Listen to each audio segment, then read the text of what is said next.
Welcome back, BMX nerds. I missed you so much. This week's episode of Kanode Knows, brought to you by DIGBMX, is with none other than Austin Augie. Him and I go further back than you might think. He lived in Arizona for a long time, like, I don't know, 8-9 years ago. And talking to him about some of the memories that we share is crazy because I couldn't remember some of them. Like, he brought back memories of going to Texas Toast in, I don't know, 2014 or something. But Austin has the spirit, man. He has the type of energy, like, if he sets his mind to something, he's gonna do it. He's a manifester, and I respect the hell out of him. Smash that like button, hit the notification bell so you get reminded when these drop, and if you're listening, go and leave a 5-star review so that the algorithm lords can bless us. But really, all I want is the messages, man. You guys sending me messages telling me to keep going is the best. So thank you guys for all the love and support. That's enough of me. Here's Austin Augie. Got it. Hey, what's up, Austin Augie? What's up, Bobby Kanode? Mr. Kanode. Hey, man, it's been a while.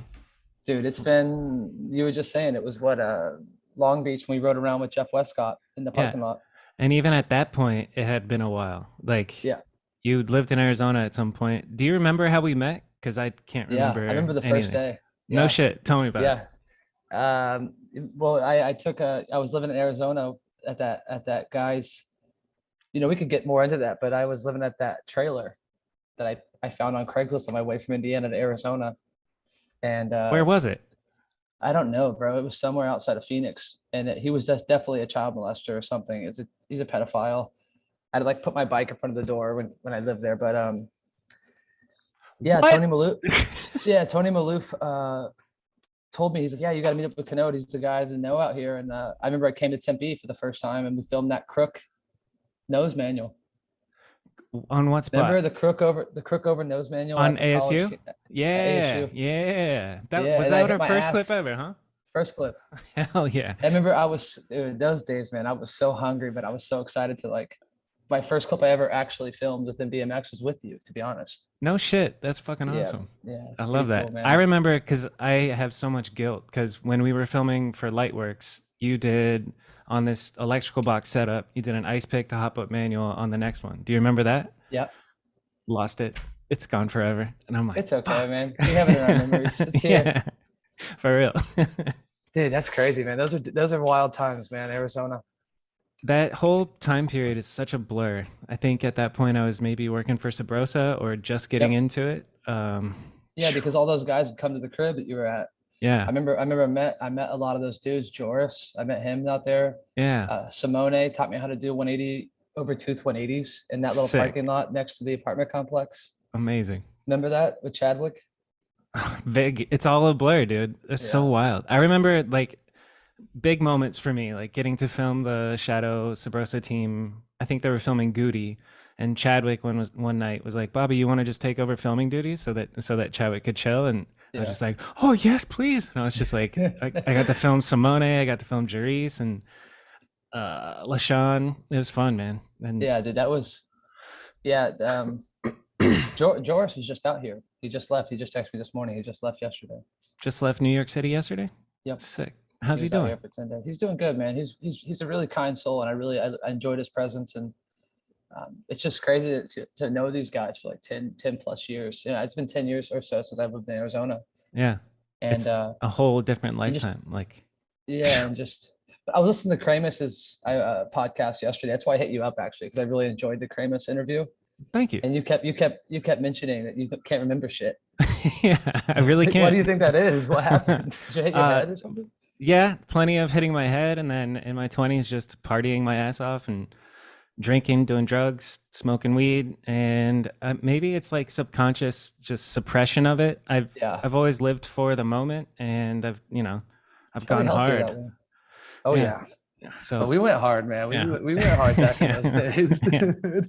I swear I was living my 20s as if I was gonna die when I was 27. So I just had a real fuck it mentality, and I'm smart and I can remember stuff. If I studied for a test, I can do well. But as far as the whole specific memories, I can't remember. Like that's like meeting you for the first time. I don't remember. Which, no offense, I No, it's don't okay. No, remember no, it's probably meeting many better that you people don't at remember all. much of my times when Yeah. I was a shithead kid, but I remember you being like the new kid in the crew. You were around all the time, and yeah, like, I enjoyed that.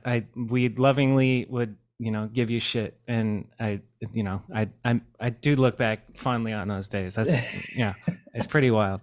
And then I uh, remember, yeah, G Molly T was living out there, and you guys partnered up and worked on some shit. yeah. That was cool. We were gonna do dude, that was like, I think about how I was riding back then, and I compare it to like how I ride now, but like that those days, our first clip was that 360 down that 15 at Tempe ASU, where my Damn. front wheel Yeah. exploded.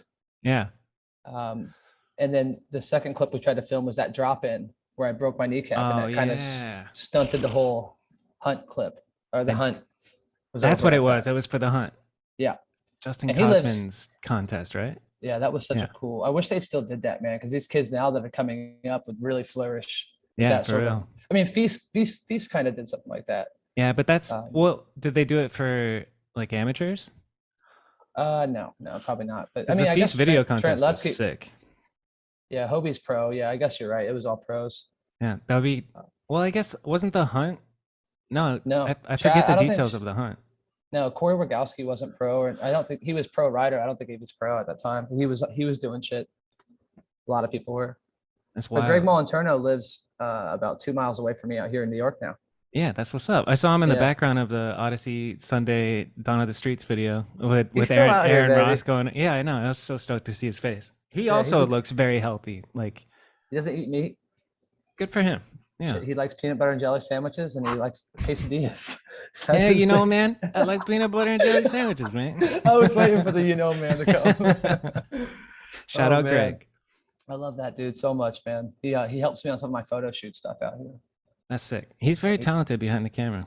I think yeah, he plays. underrated as far as, because he was the first dude that I saw. I'm sure he's not the first person ever to do it, but to take an HD camera, put a fisheye on it, and then crop it to be 4:3, so it looked Yeah, yeah. like standard def, but it was HD, and that's a good look. Like some of his old. Do you think, is your part still online? The one that you guys worked on together? Yeah, that's probably one of the only. It sucks. That's probably one of the only parts we ever put out. Really, was that one Goalie Factory part. I maybe had a couple more. I can't really recall, but yeah, it's still up there. One of my that was such a cool period of time. Like I would work at the Cornish Pasty and Yeah, uh, I remember go that. go in between like getting fucked up at night and then waking up super early before I had to go to work and wash dishes and Yeah. um, dude. And then I broke my leg with him filming for that. Remember the broken leg scenario shit? That was No. crazy. You Tell don't me remember about the that? broken leg. No. You don't remember the If you dude? tell This me, I'll probably remember. Bobby, this is so instilled in my memory, and I kind of have a lot of resentment towards LaShawn still for this, but I forgave him. But I had that. I remember I lived with LaShawn Kobza. For a bit, yes. Yeah. Yeah, I lived with LaShawn. That was rough. That was kind of hard to do because those guys partied heavy, and I had a broken leg, man. I snapped my leg, and it was a gnarly break. It was like 9 months I was out, and I Uh, had that big. Remember you had that Halloween party, and I came as Franklin Roosevelt, or who was the president that was in the wheelchair? Wheelchair? FDR? No? Yeah, Yeah, it I must came be as FDR. I Yeah. came as FDR because I was super fucked up, and I had this like cage on my leg, and I think LaShawn was just like fucking with me, and I got really pissed off, and he took a drink and poured it on my head. But we were Ooh. drunk, and I'm not mad at him Yeah. for it, but we get fucked up, we do things. But I always remember that party. I remember being in the backyard of yours, the fire going. That's part of the reason I don't remember stuff, is throwing parties like that. Dude, you had some fun ass parties, though, man. One of the weird memories is I remember somebody doing a backflip off of my roof just to flat ground Yep. grass, and then people like jumping through the fire pit, and that's all kind of like just vague memories. And And then at the the box, the yeah, grind box you had yeah, that we'd set I off the do roof. remember that. Yeah, wait, we'd ride off the roof. Did you grind off the roof? Did We we? did something. I might have tried. I tried to grind off the roof onto. I don't remember, man. It was. I know what you did. You dropped off my roof onto the sidewalk, and then pedaled, and then did a G turn on the ledge for a clip. And Yep. that might be in Lightworks. I think it's in Lightworks. It was. Hopefully, Yeah. you can pull these clips. Yeah, for real. Shit. Well, we got a lot of ground to cover since then, man. Dude, I'm ready, man. I'm excited to kind of just. It's cool because my life out here really isn't. I'd say I'm still heavily involved within the BMX scene, but I don't get to really have these type of conversations with friends that kind of know me from the past when like I was like only a BMX rider, you know. So it's kind of really fun to have these I don't know, just memory Reminiscing. conversations. Yeah. Yeah, reminiscing. Feels good. Yeah, lots changed, man. For real. And we've all gotten to watch you along the way. It's pretty crazy. Yeah. Um, I definitely don't hide anything, do I? yeah, show every day and then boom. I guess I'm obsessed with it, man. It's weird. let's start with, leaving Arizona. Why did you leave Arizona? Where did I go from Arizona? I went to California Yeah. because I was living in AZ that time, and like that was like I heavily regard that time as like really like made me kind of come up. I met Jeff Z through that time, you know, Drew Hasselton, Eric Ballman, all those guys. Like it was, you know, I was never close to him then, but you know, that was like I moved from Indiana. First off, dude, we're missing like a whole part there, to be honest, because David Grant, I was living in Indiana working at I just won Street Series. And David Grant was like, dude, you got to come to Arizona, like come to Arizona. And I don't think he knew that I would actually do it. So I worked at this college debt collecting place. No, actually, no, this is wrong. This is wrong. That was after I left and had to go back home. I became broke. Okay. So I lived in Arizona, and then I went to go, where did I go? I went to, dude. I went and stayed at the Cement Face house in Long Beach. That sounds familiar. Yeah, dude, no, we're missing a whole part here. My brain is scrambled now because at one point I went back home to Indiana before I went to California. Okay. And I think that was after maybe I broke my leg. Yeah, you went from Arizona back home, saved up, and then moved to Cali. Yeah, that's what it was. Yeah. That's what it was. So yeah, I went to Arizona, went back home to Indiana, and worked at a college debt collecting place called Navient. What was that like? Collecting college debt? Yeah, I would call people on the phone, and they really hated me there. I only worked there for like 3 months, but I was like the top collector. Right? Nice. I was like one of the top guys. Why? But they didn't like why do you think? Because they didn't like how I was collecting it. Because I was super like nice to the people. I was like, listen, man, these people are you know, they're gonna keep calling you. Let's just get something, you know, let's get something figured out here. We'll get it done. Nice. And we'll stop calling you for a bit so you can have some breathing room. And they go, you can't tell them that. You got to tell them it's like, you got to be kind of more aggressive. And I was like, I'm not going to, these guys, you know. Yeah. Aggressive or effective, boss? Which one would you like? That's a talent, man. That's great. I was good at it, man. But it really was like, I was surrounded by super fat people, and like they would come back to the table and be like, yeah, man, guess what's up for lunch today? They have the bagel bites. I'm like, fucking bagel bites, man, not the bagel bites. Indiana. And yeah, dude, I illegally downloaded The Alchemist, the book, The Alchemist, which is like, you know, #1 self-help book. Yep. And I read it in like 6 hours, didn't do any work, read it for 6 hours. And then I remember I wrote down in my journal while I was at work, I just put down, I will win, I will win, I will win. I wrote it like 1,000 times in this journal. And it was in regards to the Street Series. Nice. And yeah, I stole my dad's truck, went down to the Street Series and won that. That's when Glenn Sailors. Gloss over. Did you say stole your dad's truck? Yeah, well, he let me borrow it to go to work and back, but he like clocked the miles on it, and he told me if I ever, you know, don't leave town with it. Okay. So I didn't tell him. I just dipped to Chicago and met up with Tony Maloof. That's the first time I met Dan Lacey. No shit. Yeah, that's also when rest in peace, but Glenn Sailors died the day of not Donna Streets, but of Street Series. Damn. The day that he would have won that shit too, man. I fully believe that if Glenn was alive during that time, he would have won. And he was from Kokomo, Indiana. Rest in peace. Yeah, dude. I remember Brian Kaczynski at Street Series made everyone take their pegs and slam it against the concrete. It was a really powerful moment. And I had to put on for him because he was from Indiana. And then yeah, I won Street Series. And that was like the kick in the ass. I was like, oh, I can do this shit. Hell yeah. But fun fact, bro, and I hope Lacey fucking hears this because I love him to death now. We hated each other for a bit, but now I love him. I didn't get any money for that. What? They kept the fucking money. They're like, he got the ring, it's okay. They kept the fucking money, and I was dead broke. I had to like call my dad and have him send me money for me to get home with gas because I had no gas money. Dad, sorry I stole your truck and I won a contest, but I'm not getting any money. Yeah, I was like, guys, I won this shit. Like I did it. Yeah. Send me some gas money, and they had to save me. Damn. Yeah, this is wild. It's really crazy to think about this stuff. Because I remember it fully. I remember meeting Timmy and uh, yeah, dude, these guys really, it was a kick in the ass. And I went back to Navient, worked another 2 months, and then just shot to California. So I've always had a problem saving up. Like I've been bad with saving up money. Like what was your did you have like a plan when you were working at this call No, center and shit or like dude, just I still don't have a plan, Bobby. I still am not financially responsible. Dude, I have this studio, can't even afford to pay the rent at the moment. It's like, I don't really live my life where I have a plan, but if I have an objective you'll that I get want to there. achieve, I have a dream, I'm gonna get there. There's nothing that's gonna kind of detour me away from getting to that point, Yeah. even if there's a little bit of a low point or a struggle that I have to kind of overcome. You Which know what I always mean? happens. So Always, we'll bro. pause at winning Chicago Street Series and Yep. let's come flash forward to today because you wrote down "I will win, I will win." Are you still doing shit like that? Are you still writing in your journal? And Well, if now it's so, what are more. you writing? Well, now I don't do the journal stuff. I have a daily journal. It's called YouTube. You Yeah. know what I mean? I speak stuff into existence now more so than I write it.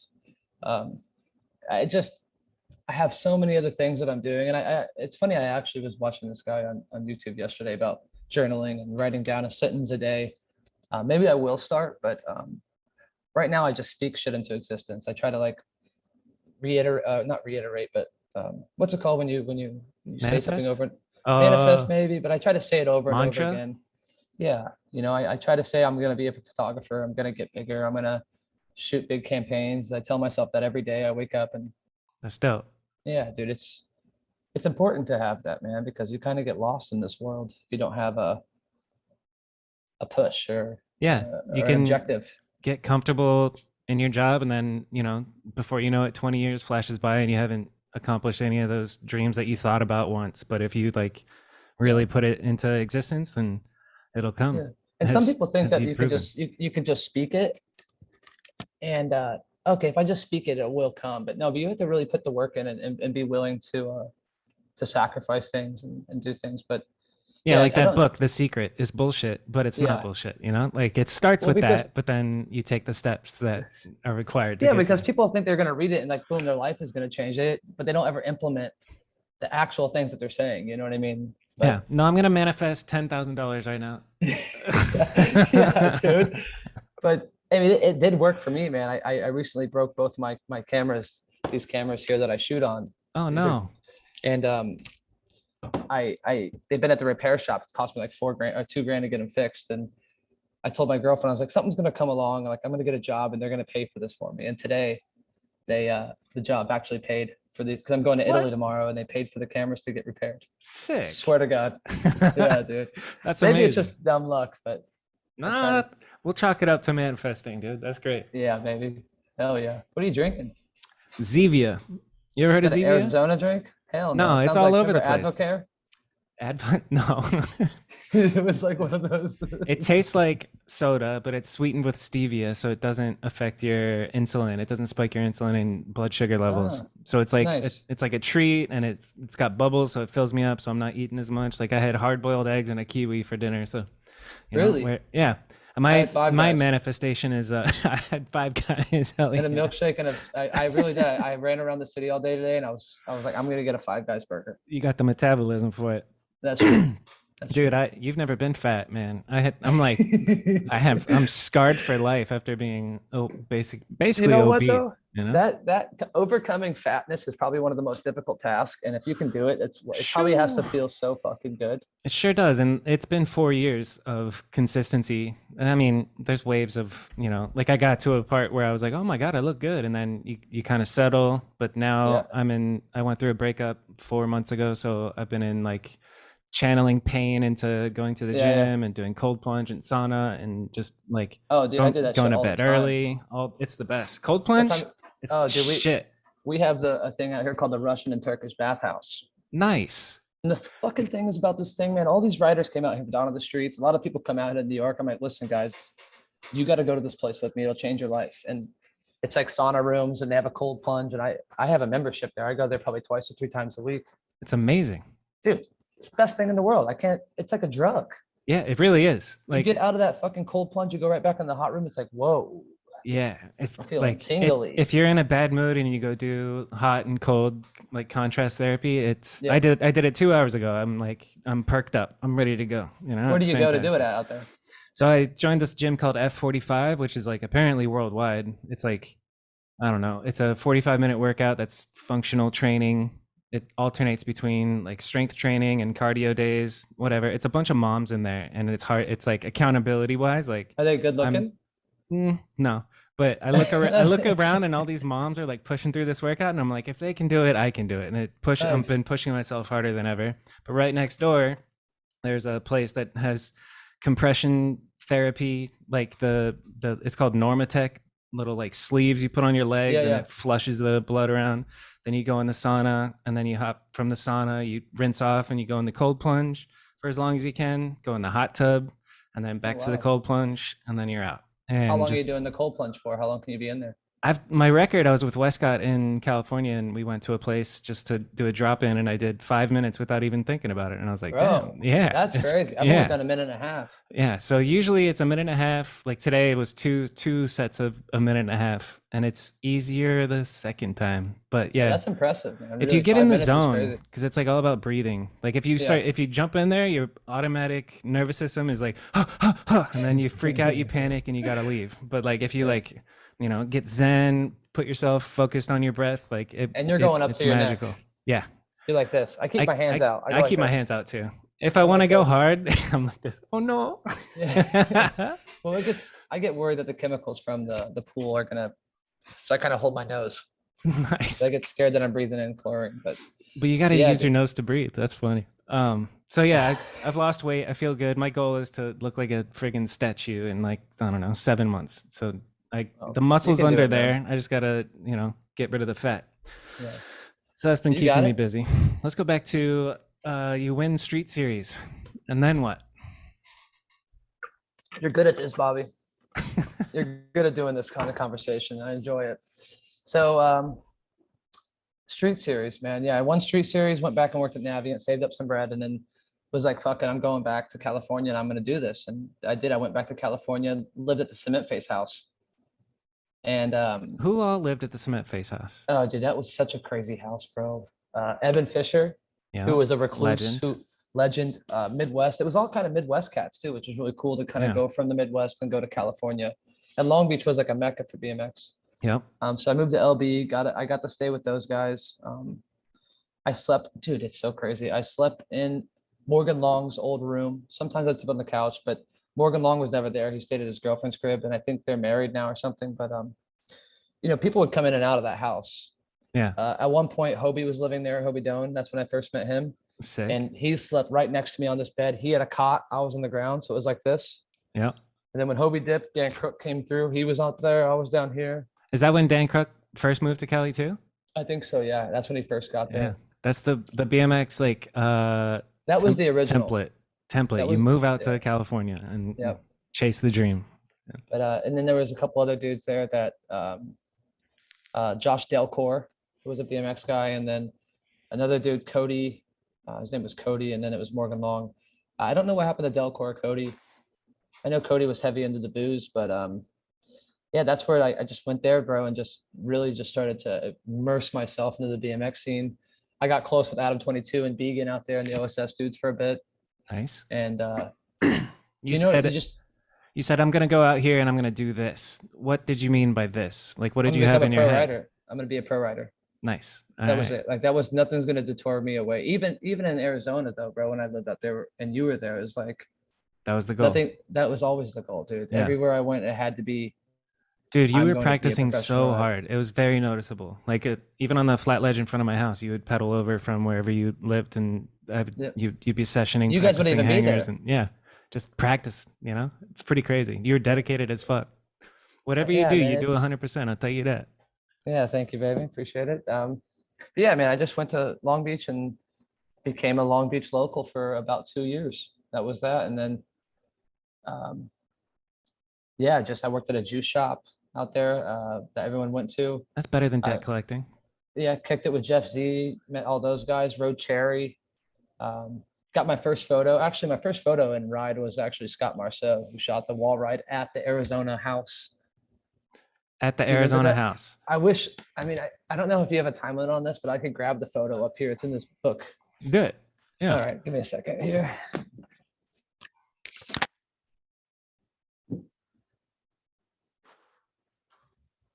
Arizona Let's house. see. Wall read at the Arizona house. Oh yeah, bro. Here they are.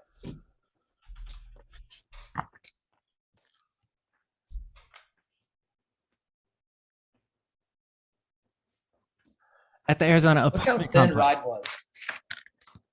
At Look how the thin Arizona Ride BMX. apartment complex? Yeah, the one that LaShawn and I lived at. Yeah, okay, now I remember 100%. Yes. Matt. Oh, this is the wrong one. Maddie Nothnagel did like a double Feebler Smith peg. double peg, yeah, which is wild. And you wall rode from the top roof to the other roof and then made the drop? Drew Hostleton. Yes, true. Dude, he I lives miss in that, man. Alaska now. I man. know. I grabbed the wrong one actually. This is the one. This is my first photo by Z. He shot this. This is the wall ride Oh, through the tree. yeah. The 180. And Yep. guess who wrote this? Not this one. The one I was going to show you. Sean Burns actually wrote. My favorite writer. He wrote the caption for it. Damn. It's Dreams up there coming somewhere. Yeah, man. Yeah, it's up there somewhere. But We'll put it in here. yeah, I'll Deserves to be in here. Yeah. First photo in a magazine. I don't think I've ever gotten a photo in a magazine. I did Bump. the clip first. Wait, you did the clip first and then you went back for a photo? I did the clip first, and then Scott Marceau came through, and I said, he's like, you did that? I'm like, yeah. And he goes, go put a red shirt on and go do it again. So I put a red shirt on and did it again. Nice. Because do you know who that clip has never seen the light of day? Who filmed it? Maloof for 12:35. Shit. Well, it will see the light of day someday. I don't think it will, dude. I hope Maloof listens to this. I have much love in my heart for him. Yeah. But he is holding some of the gnarliest shit I've ever done on a bike Yep. in that hard drive, and it's been like 11 It's been a years. long time, yeah. Like Yeah. I was talking to Matt Miller about Chocolate Truck 2, and that video took 9 years. So, maybe it'll happen. I think I it's hope just so, it's just a man. matter of like getting that, That push. whatever it is, getting out of the funk and getting into a like, all right, fuck it, let's do it, I mean, dude, he has some good clips in there, man. Yeah. And I'm excited to see Joey Mata and Reed Stark and Joey Mata, he got whole married, gang. right? Yeah, he's married. I love Joey Mata, man. He Yeah. was such a fun dude. Hell of a human. Yeah, you should do one with him, man. I know. If he would, I don't think he'd be down, but someday. Yeah, he's what a legendary dude. I remember. I'm not sure how you have this structure, but remember Texas Toast when he got his Oh cop death yes, for our own Yes, stupidity, dude. for our stupidity. We left him in the van. With Right? weed on his, we left him in the van. We said he's gonna be fine, and he had weed sitting on him, Fuck, I do remember this. and he got locked up. Oh man, he gives us a call. Yeah, Joey's in jail, man. We gotta wait. Fuck. I forgot that too. You just reminded my memory of that. That's amazing. But Oh, now we it's should like all save that. coming I don't know back. if you have a Texas Toast trip on your little notepad there, but we'll save that conversation. All right. Texas well, Toast as a whole. That's when we lived in Yeah. Arizona, by the way. Yeah. I remember going to Texas Toast it was like my first time filming Sabrosa, but I can't remember if I've gone twice or not, but That trip was a blur. Either I got way. pink eye in your van. sick. I wonder Remember, how. I slept on the floor on the way back. Nope. Everyone was pissed at me because I ran out of money. I had no money for gas. That sounds fun, but that Because happens. I spent it all on drugs and alcohol at Texas Toast. BMX life, Yeah, dude, stupidity, but yeah, dude. So California was that's how it all happened, and then I got hit with that. I got an agent, Tom Verrill, Yeah. Tommy V, Yeah. who's He- having a child. I'm excited for him. He's having a child with Jasmine. Hell yeah. He introduced me to this agent, and then got me a casting. My first ever casting was a Timberland job, and they booked me, bro, 20 grand. You had to get a passport in 1 day. Is that what I heard? How did you know that? So you did a sit down and catch up with Maloof for Fit in like 2017 or something, and I just Oh wow, the fit caught up. Fit get caught up with Austin Augie. That was really well done, and that you told that story as well. Yeah, it took me. I got it done in a day. I had to borrow $400 from my friend. I want to get my passport. It's expired, and I don't. I'm just like, I should just have it. How'd you get it done Hell in a yeah. day, dude? there's always ways. I was, like I said, bro, I'm determined, and I found out that I got the job. I booked an appointment through like this agency and stood in line at like 8 in the morning. They like, okay, what do you need this for? And I told them, and I had it by the end of the day. Amazing. Flew out to Mexico City. Dude, imagine, you know me, I was dead broke, bro. Like I'm talking $0 to my bank account. I'm flying to Mexico City. First time Yeah. ever traveling out of the country, first class. Hell yeah. I get on a plane ride. I'm like, what is this? They're like, yeah, sir, you're in the front. Bro, mind you, I look like a BMX rider from Long Beach. Yeah. I'm like trashed up. I probably hung over because we celebrated the night before. I remember that we celebrated. Yeah. And I was hung over and I was like, fuck it, dude, this is it. 20 That's what's grand. up. I actually made only 12. Did they give you like a haircut? Yeah, yeah. In Mexico City? Yeah. It was a whole ordeal. I'm picturing you looking like super grunge on the first class, and then they get you in there, and then they're like, "Oh no, this will not do." and then I flew back first class with this girl named Tyrell Rudolph, gorgeous model, and we both sat first class, and that was kind of the start of it. I still know the stylist from that shoot kind of gets me jobs out here in New York. Deb Watson, really Sick. love her. Yeah. Is this so? You have an agent right now as well? Yep. Right. I have a whole crew of agents now, man. Nice. It's not the same agent as that first one, no. No, they, no way. I'm with So that must have opened your eyes of like, holy shit, I can make real money doing this, you know? Yeah. Well, I did make real money for a bit. Yeah, and then you changed your life. You took that 20 grand or 25 grand, whatever you said, and well, it was 20 grand, and then the agency kind of fucked me and took 12 grand. And then taxes, and so it ends well, up. They actually, I lower. got the check and it was 6 grand, and I was like, "What is this?" They go, "Oh, we fucked up your taxes. You'll get it on your return." I go, "No. Fix this now," and they sent me actually an extra 6. I remember that. Okay, Began took me to the bank. Brandon Began took me to the bank to get the rest of my money. Did you just pull it all out in cash and kiss it? Yeah, I put it in there, but I got a debit card. I had a debit card. Finally off EBT. Were you on EBT when you were out there? I couldn't get EBT. I didn't, because I wasn't you had registered with taxes. Yeah, and I also wasn't paying taxes, and they knew it. Oh yeah, been there. Fucking A. And I know that you bought your camera there. You bought, so like you take that first gig and you invested in yourself. You like bought camera. You up and left to New York. What'd you buy? I bought a Canon T3i. Good choice. That was my first HD camera. And dude, I never told this part of the story really, because I always felt kind of dark that people would know this side of me. But I was at Bar Black in Hollywood. And I remember Adam 22 showed me Casey Neistat. You know, Casey Neistat, daily vlogger, and he goes, "Check this dude out. He makes a video every day." And I'm like, "Bro, my life is interesting. I'll make." And I was super coked up at Bar Black, just sitting in the corner, kind of just sad, like, man, what am I doing? I have this money, I got to do something. And I just had this idea. I was like, I'm going to film every single day.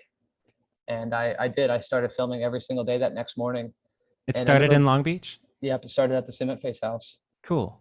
I remember Morgan Long, and then they were filming me. I was like, I'm doing push-ups and sit-ups. Like, why are you filming yourself? I'm like, this is what I'm going to do for a while. I'm going to do this.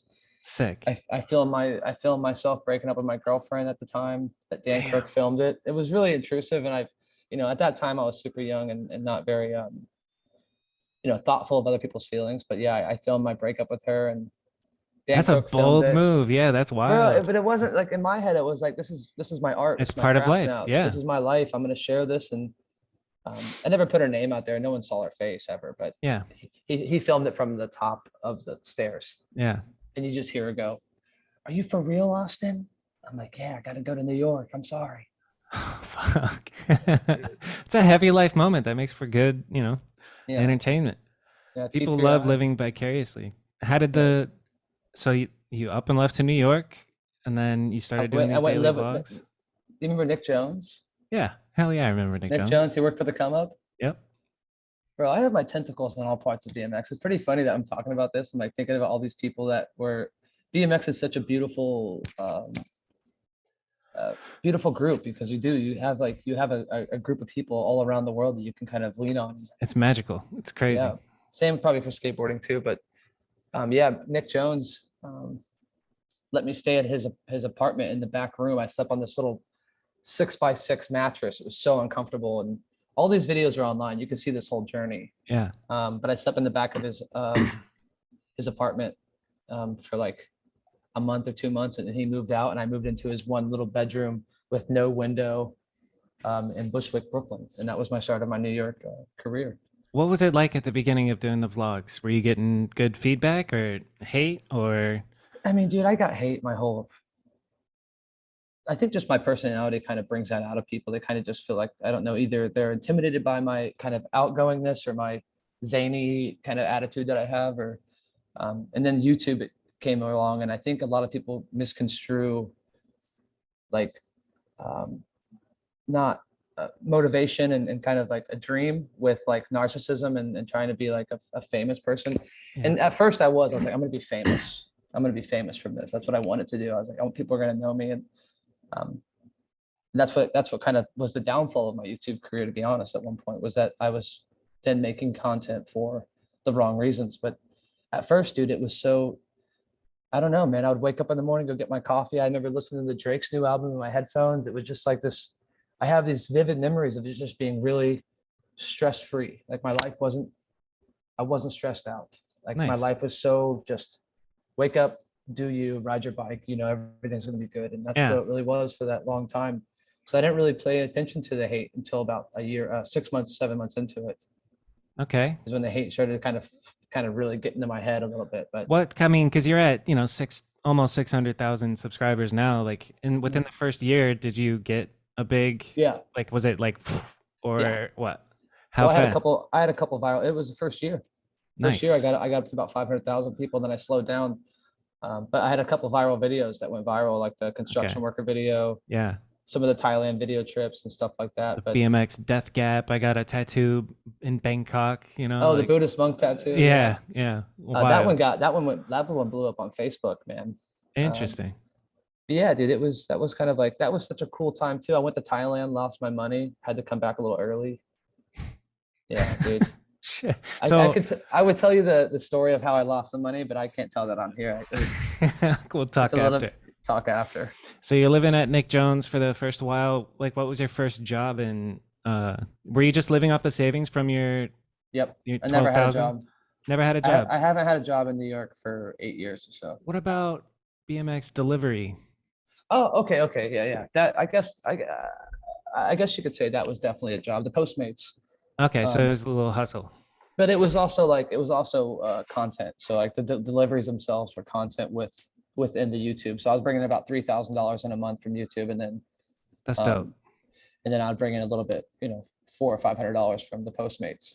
That's great, man. Yeah, And it then was you real got to be good. careful about. I'm interested in the monetization of YouTube because my boss is he's reached 20K now, and we do Yeah. daily uploads, and it's about 5 grand a month, and He's it's getting like $5,000 a month. it's because he's in the real estate world, So and what's his view count on those? not that high, like low, maybe Like mine, a like couple mine with right now. a couple with 60K, and then average of about 700. Like it's it's weird, and I'm like, I was blown away by He's the getting numbers. 5K a month. Yeah, and I don't know. Sorry, Jamil, if you're What? listening. No, But bro, I that's think it's beautiful, dude. because it's in the real estate world, and they value his audience higher because they're looking Yeah. to buy products like, coaching courses or advertising to people who are interested in real estate is probably more valuable than advertising to people who are interested in BMX, Whatever. which Yeah. is I was blown away when I saw that because it's just the beginning for him on YouTube as well, which is sick, and I'm Yeah, happy to be a part of it. Yeah, I love what you got. It's funny, man. I'm not big into real estate shit. I know Sauce the Boss is doing it, and I really enjoy. It's really cool to see his transition too into it. And Yeah. I'm just now starting to do daily again. Yep. I'm back up to about $900 a month, and Nice. I'm hoping that in the next like 2 to 3 months I can get back up to the $5,000 mark, because that would really change my life again. That was the peak, huh? The peak for me was I was making about 10K a month from YouTube. Sick. Yeah, that was for 3 months there. That was after the Buddhist temple video, and then the construction worker video brought me in 9K. Hell yeah. Yeah, it was That's cool, dude. wild. Yeah, and I went and took that 9K and bought a ticket to Thailand. I went to Thailand. Good for you. I want to go to Thailand. That's dope. Dude, I'm going back, bro. I'm going back with my photo cameras, and I'm gonna make a book about it at some Sick. point. Yeah. We're in New York. We're monetizing our YouTube, and then you reach a breaking point. I remember. I don't know if it was a breaking point, but you kind of. What was the? Well, Tell me about that moment.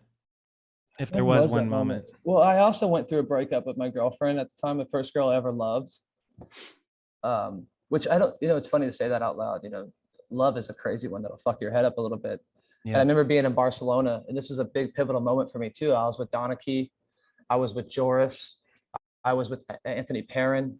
I was living in this Barcelona house for 2 weeks, and I couldn't even go out and ride my bike. I was so depressed. I couldn't make videos. I was Yeah. just depressed, dude. And I just remember I was like, dude, this is like what you've been wanting forever. Like you're with the best riders in the world. Mm-hmm. And then there was like comments and like hate that I was getting. And I remember just being on the floor of my apartment when I got back from Barcelona and just like chugging wine. I remember drinking like 2 bottles of wine, and I turned the camera on, and no one ever saw this video, but I was Made a like, drunken I was like, is drunken this video. what you guys want to see? Is the real me? And I'm like, That's a low point. That's a yeah, low that was point. low, bro. But and also like I was doing more modeling stuff. I thought I was gonna be a big model. It's Yeah. just it's just life, bro. Kind of like your head starts to go in all these different directions, and I got an ego. I started thinking, I was like, bro, I'm too good for YouTube now. I'm making, I made 50 grand in 2 months one time from Michael Yeah. Kors. And I was like, bro, this is what I'm gonna do the rest of my life. I'm gonna have money forever. Yeah. Um, and no one tells you that you should save all that at the beginning of his modeling career, because those are very few and far between. Yeah. And once I started like making big modeling money and started partying a lot more in New York. I mean, dude, I was partying so heavy. That was the breaking point, man. I just kind of stopped doing YouTube and turned my back on the audience, thinking that I wasn't good enough or something. But yeah, that's what happened, man. But that's how, it's life, bro. It's nothing to be. I'm Yeah. not ashamed of it. I'm just like, bro, that's like a learning point for me. And Part of the journey. I lived hard. I lived real hard. I lived real fun, real fast. Yeah. I lived real fast. I What can't was believe I don't have any the wrinkles.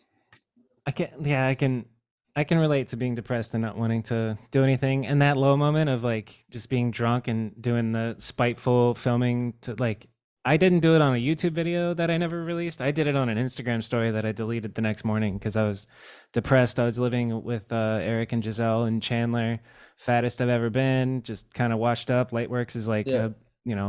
a quarter of the way finished, and I'm just drunk and hating on myself and fuck you. Just like I remember an Instagram story that I still cringe just thinking about. Like it's just low points are low points, Well, man. dude, that's just where we're at in the world. Like we have these platforms that we can go and share these points with, but then you have to live with that sharing moment. Yeah. And that's what can really eat you away too, is that, if you do share, then you start to, and this was another thing for me, is that when I did start sharing a shit ton, I started like, what do people think of me?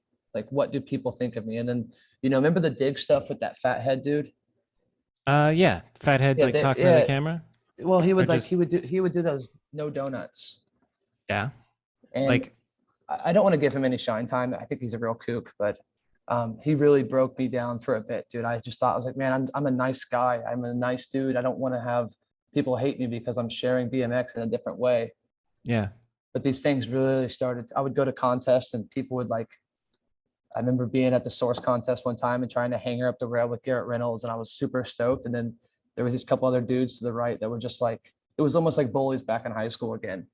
Yeah. And and I just was getting so angry that I just wanted to kill these dudes. I really was like, I will fucking kill you guys right now. I'm so mad at you. um, but yeah, I'm not blaming BMX, nothing. Yeah, there was a time where the comments were getting to me and the I believe it. outside, Yeah. but it's easy, Rogan says don't check the comments, and I'm like trying to keep that in mind as this podcast Dude, goes. I'm Bobby, just gonna ignore the if I can comments. tell you one thing, I check the comments now on my YouTube, because what I'm doing now is I have a beautiful community of people who follow me on YouTube now through this thing I'm trying to do with sobriety and stuff. So now I check it because it's a kind of a beautiful conversation, and I'm not going out and like forcing content. It's very much like a real story that I'm trying to share. Yeah. So now it's a little bit easier, and I've learned from the past.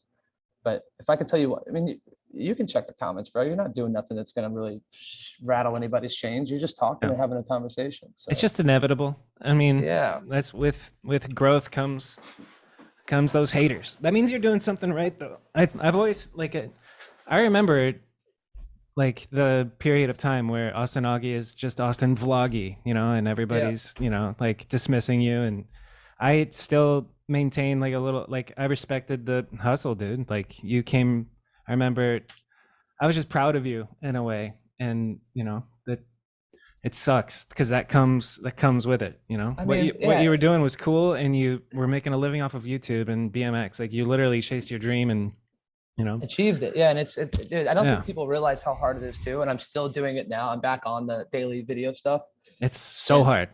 I'm doing it. I'm also doing it not only to kind of help bring up my income and not have to go get a 9 to 5, but it's Yeah. also like it's a structure and it's also a routine that is so powerful. If you can keep this up, I feel like I can do anything. If I can wake up and make a video, go out, film another one Yep. without fucking up my life a little bit and being too intrusive and oversharing. Yeah. But dude, it is hard to make a video every day. I would like Sure to see is. those dudes who talk shit do that. I tried it for 13 days. I did a vlog for 13 days I and remember watching those actually. yeah, I remember you Yeah, commented, dude. keep going. And it was exhausting and it was like killing the vibe of wherever I was. And I didn't, it was so much work, especially to edit it well, like a Casey Neistat style, you know, like, and to Yeah. put flair onto it. It's like, you're talking 4 or 5 hours at night of editing your day. And it's just like, and then you wake up and try and repeat it. I was like, I I give do it up. in the morning. I Nice. do The that. It editing. takes me 2 hours. It takes me 2 hours to do a good solid edit that I'm proud of. Nice. Yeah. For, you know, a 10-minute-ish video. And they're good, man. I mean, for what Yeah. they are, I mean, I just filmed a movie with my friend Aaron, like a real quality short film that we're submitting to Sundance and these movies. So I'm doing real stuff. So I tell myself that the vlog stuff is just for me to kind of have a community and to be able to be creative and share a little bit more. That's dope. That's what you got to do now if you want to be an artist, by the way. Like we live in a time period where you can't just expect word of mouth to be able to get you someplace. Like Yeah. you have to really be a hustler to make it as a photographer if you want to be a photographer. Yeah. You know? Speaking of that, tell me about your Patreon. When did that start? Oh, you got the Patreon. Did Yeah. you join? I haven't joined yet, but tell me about it. Dude, it's really cool, man. You did some research, huh? A little bit. Yeah. Yeah, dude. So it's again, it's all from my YouTube channel. I just said, hey, I started the Patreon, and eventually it's going to turn into something bigger. And I want to be able to start. I hope to get up to 1,000 Patreon members, and if I get to 1,000, that's about $5,000 a month. Mm-hmm. And I call the Patreon members producers, and eventually I'll be able to go and start sharing stories that aren't necessarily about me. It's my journey to these places, but I'll be able to start really doing some photojournalism stuff that I want to do within my channel. Sick. And you know, I wanted to go to Mississippi last week. They have a water crisis going on right now, and I wanted to document that and take photos of kind of like how people are affected. And Pakistan right now has those crazy floods. And why haven't I heard of either of these things? Oh, dude, Pakistan really got fucked up by some floods.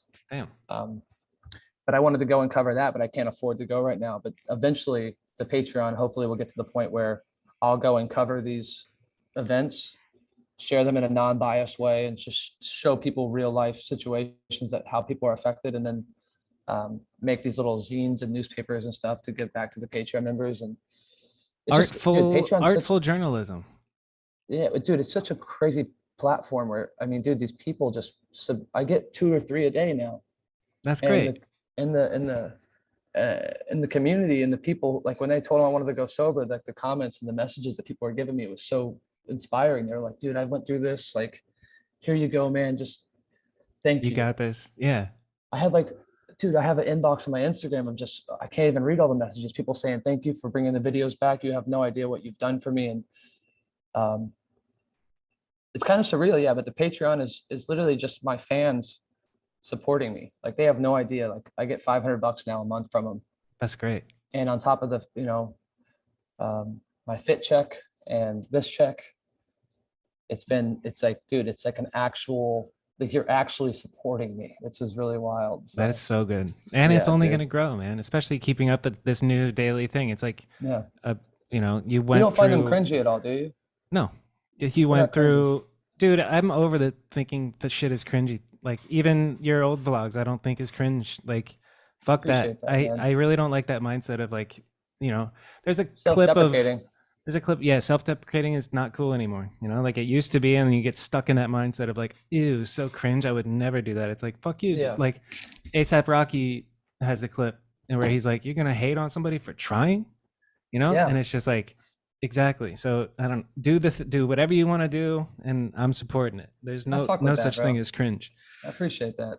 That cringe is a like a projection of insecurity. You know, Yeah, I agree, it's man. I agree. it's like I'm a cool artist. I would never do anything like that. It's like get over Oh, dude, yourself. You know? that was Yeah. my whole thing of coming back to YouTube. I was like, what are fashion people going to think if I want to be a photographer and shoot these things? Am I not going to be able to get these jobs because I'm doing YouTube? Like, my whole mind, it just starts to fuck with you. Is like, what are people going to start thinking of me? Am I going to be able to get these jobs? And Yeah. what is Dig or what is Will and those guys going to think of me? Are they going to still want me to shoot for BMX for them if they think I'm doing vlogs now? Yeah. Exactly. That's where my mind goes. It's like Yeah. super self-destructive. Yep. But I've grown older and gotten better at navigating those thoughts. And it's a constant. It never like.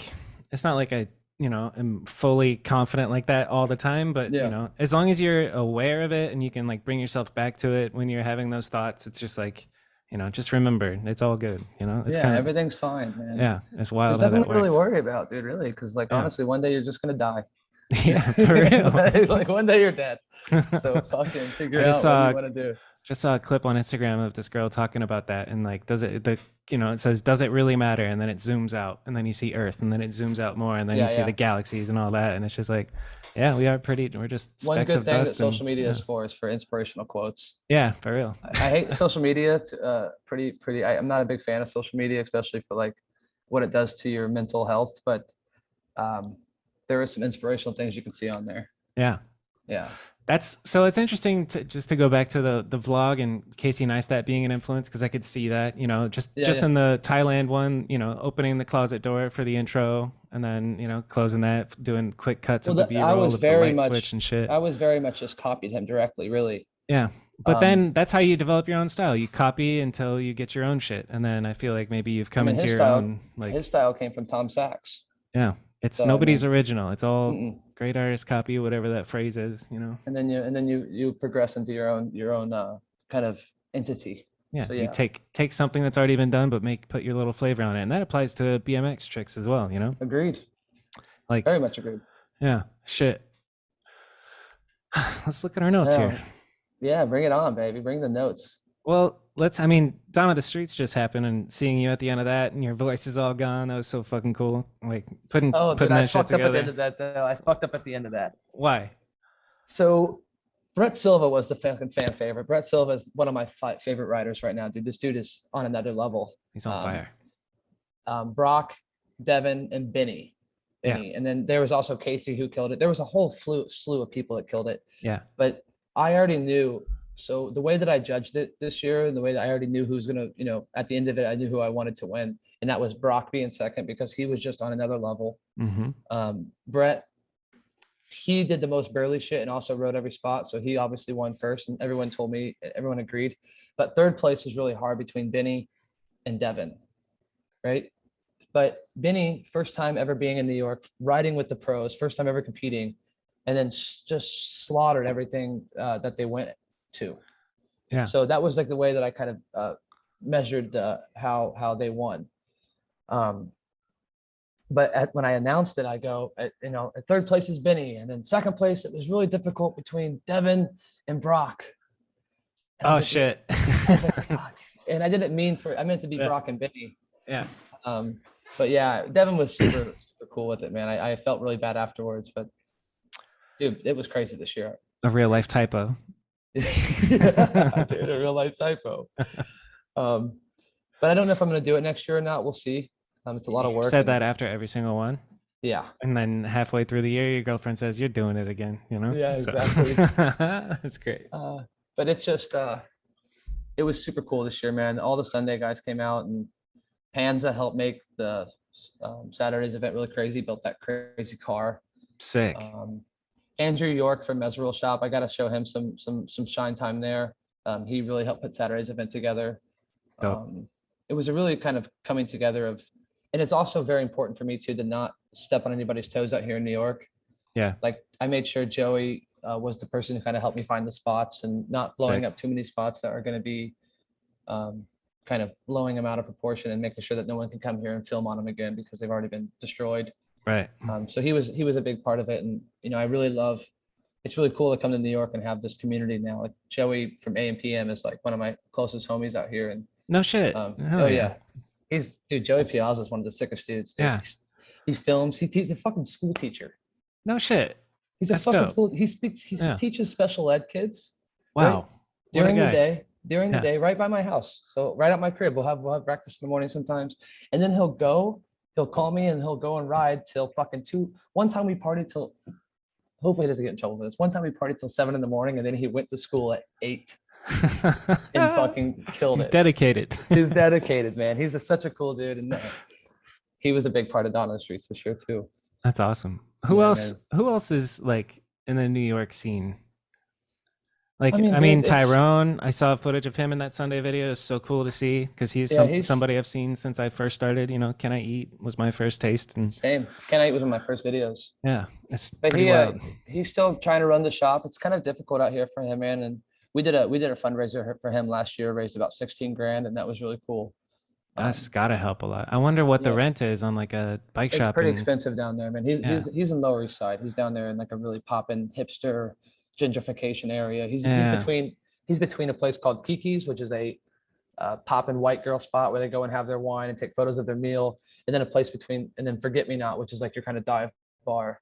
huh, So he's in like poppin' hipster area, yeah, and you'll go in the Forget Me Not, have some drinks, and you'll see to the left that Roan's out there just blaring reggae music, smoking spliffs. You'll see the whole sidewalk right in the middle is like full of smoke, and people that are going to Kiki's are just like, ugh, disgusted, and like walk around. Fucking love fuck it. you.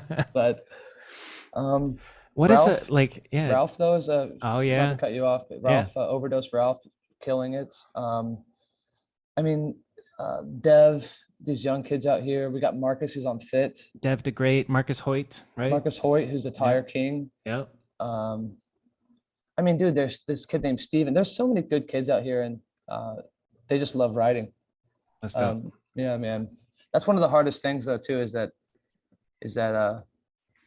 just to stay motivated out here in New York and ride as much as you can, because those dudes do it. They ride every day almost. Yeah. Well, I mean, I think about this often because when I'm talking to these people and everybody's like still in it, like and living the actual BMX life. And Yeah. I remember doing that, but I'm not in that stage anymore. So it's like, It's funny you say that, man. this is my little escape, and I'm still chipping away at the sequel to mediocre at best. And I just can't put pressure on myself to do it like I would. Yeah. Dude, It's funny. Sorry. James Newrick. So after a Kramus episode, we're talking about Dan and Joe Cox, and I'm like, "Where is Joe Cox? What is Joe Cox doing?" And then James Newrick from overseas sent me a DM with a link to an article or an interview with Joe Cox, like a recent one from this year, Yeah. and he was talking about his days of making voices and Tomorrow We Work, and then how his life is now. And I related to it so hard. He's like, "Well, except for the having kids part, but just if I'm gonna go ride, I have maybe a couple hours, and then by the time like I'm out with the boys hanging out, I got to start thinking about getting home. You know, it's just Yeah. like it's a Well, it's different." growing older. Well, he also now he has kids. That thing just really starts to take off its own kind of its own Yeah. little trail, you know. For real. Are you planning Um, on doing the reproduction thing anytime soon? Making some babies, What- some model babies? Well, with the way the world is, my girlfriend's really gorgeous. We'd probably make really beautiful babies. She's bet she so would. gorgeous. She's so she And would smart, pop out from some what I've beautiful heard. ones. Neuroscientist. Yeah, neuroscientist. She just started Columbia today. Sick. I don't know, man. I don't know. I get worried that I wouldn't be a good dad. I want to make sure that I don't do what my dad did to me when I was younger. I want to be a good dad, and I want to make sure I'm financially stable before I do any of that shit. Yeah, for sure. and, That's smart. You'll Um, get there. yeah, maybe one day. Maybe when I'm, who knows? You Yeah. never know how the world kind of works out. I don't really think about the children thing, especially the way the world is at the moment. Yeah. It's such a weird, scary Wild place. times, dude. Yeah. It could be. Yeah. We don't need to get into that. I mean, hopefully just a fucking meteor just comes and just resets us all. I don't mind if like the whole world just goes out, because we're just destroying this place. Please give us apocalypse. That'd be great. That's gonna be on you gotta make one of those reels. Austin thinks it should be apocalypse. Austin wants everybody to die, so that's cool. Yeah. Let's see. What's your latest modeling gig? Have you done one recently? Yeah, it's kind of hit or miss now, man. I think modeling is. I'm trying to be behind the lens more, and the more you're in front of the lens, the less people take you serious as a photographer. Interesting. And I just I'll do. How it do you for know money. that? I just feel like Is I that one just of those know thoughts that we just talked about? maybe it's one of those thoughts, yeah. But I just don't want to be seen. I want to be a photographer and I want to be behind the lens more. So maybe it's just like my mindset saying, okay, I need to be behind the lens more so than in front. But I also could be that I'm not getting as much jobs as I used to, Yeah. because as you get older, you don't get booked as much. The new kids come in, there's always a new face. It's Yeah. a very toxic industry, to be honest, man. I believe it. Toxic. Yeah. You get a job and you don't get paid for 3 months, 4 months. I didn't get paid from a brand for 10 months one time. Damn. Um, This is no and bueno. then, the way sometimes your agents talk to you, it doesn't really seem like they actually care. Um, they don't understand that this is like something that, I don't know. I maybe I'm a little jaded at the industry just because I'm not making the bread that I used to make. But Yeah. and I work with Rag and Bone a lot. Yeah, Um, I read the interview of like how organic it felt shooting with them, like yeah, just they're riding good. around. Yeah. Robbie Morales came to me at Swamp Fest and he goes, "Man, Chase Hawk came up to me and said he saw you in one of his favorite brands, and that's Rag and Bone." I was like, "Chase Hawk knows me. Hell yeah. The next big thing from Austin, Texas, knows me, man. I love The- Chase Hawk, dude. That's the next big thing. Remember that? Dan, Dan, Dan, Dan, Dan. Yeah. He would just do the busty. He was so Yep. sick. Still He sick. was. Still sick. Yeah. He's got longevity. It's pretty cool Yeah. to see Chase Hawk like holding it down, like from way back in the day. Like I remember when he was the ratty kid on Road Fools, or I forget Yep. which number it was, but Props 15. yeah, that one. So Props 15 with Seth Kimbrough. yes. Eric Hawley, who did the crank flip Smith down the Columbia rails in Yep. Indiana. Yep. That was one of my first videos. Mm-hmm. I know I was kind of late to And the then game. Steve Crandall's just calling Chase Hawk ratty, or he's Yeah. asking people how to describe Chase Hawk and Yeah. ratty, or whatever it was. He pushes Aaron Ross up the top of that ramp at the failure compound. Yep. Yeah, dude, I remember that shit very well.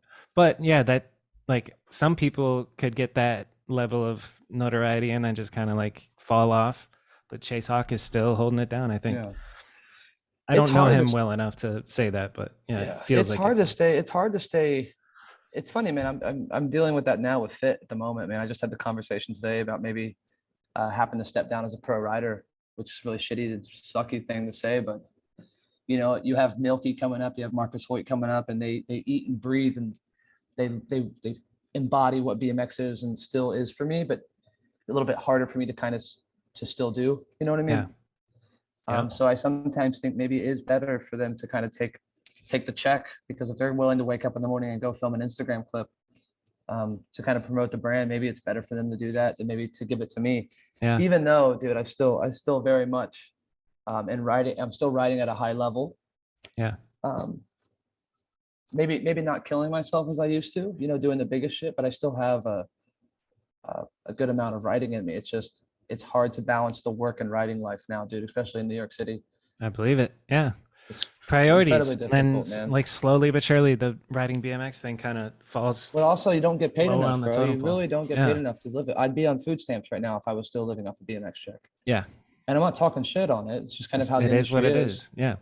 And if you're willing to, I think Eddie said it best about denim. Yeah. Denim does it the best way. You know Yep. what I mean? Work your ass off and then ride when you can, or ride when you need to. And But I think he might be able to do that, but I can't even do that now. I can't go and ride my ass off for a week on a trip. I mean, we don't even go on trips anymore, to be honest. But if I was to go and I broke my elbow at the beginning of COVID, and thank God I had some money saved up. But if I break anything now, dude, I am so fucked. I got you. There's- My dad just put me on this injury accident insurance. That's $30 a month. Really? Yeah, I'll link you up with my dad. Sounds like a scam. No, it's legit.